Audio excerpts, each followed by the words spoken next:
Sasabi ko, kung gusto niyo ng photographer, halimbawa may mga events sa inyo, may party o may wedding, dito kayo kumuha.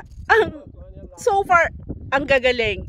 Anong masasabi mo, Miss Michelle? Wow, trained, well-trained, expert. Well-trained. They're expert in this Okay. one. This is one of our experience. Dito lang ako nakikita ng photographer na tour guide na photographer pa, camel drive photographer. Well, they're 3 in 1. But really, it's not that easy, you know. But nagbayad ka, lubos-lubusin mo na. Habibi, come to Qatar. No, Habibi, come to Egypt. Hi!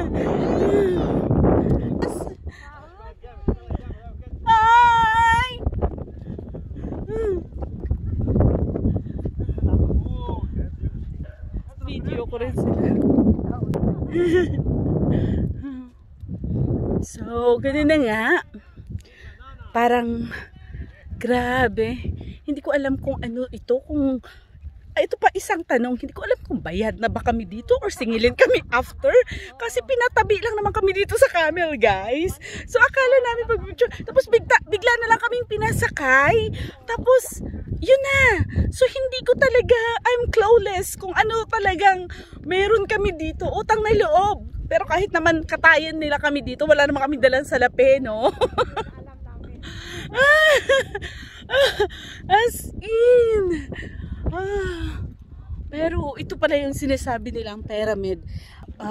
Alamin natin kung ano talagang history nito bago ako magsabi sa inyo. Kasi hindi pa naman ako ganun ka knowledgeable sa history nila dito. Pero as in, grabe yung ginawa nilang ito.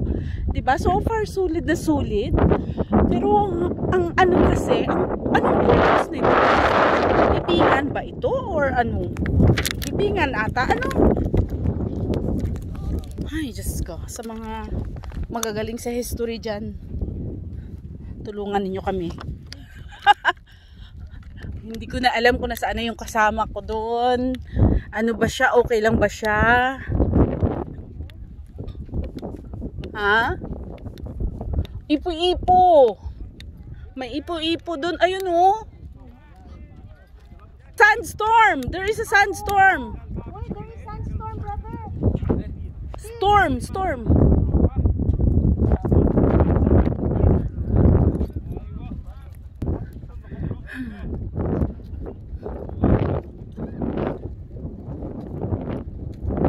Ito na yung kakasabi lang natin na hindi tayo sasakay ng camel.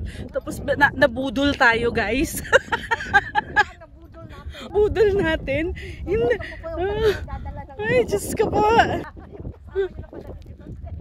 hindi mo ito sinabi, di ba? Oo.